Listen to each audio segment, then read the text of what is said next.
So welcome to the house tour, and this is my new place in Korea, and this is where I'm going to be staying for my 1 year duration. So let's walk on over, and to our left when we enter, that's the washroom. I still gotta clean that up. And here's the kitchen. It's a little messy right now because the previous tenant just left a lot of stuff.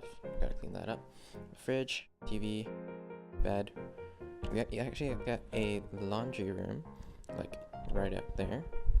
And coming over here, we have a couch and just a desk with a window outside. It's a pretty small place, but given the size for Korea, it's actually not too bad.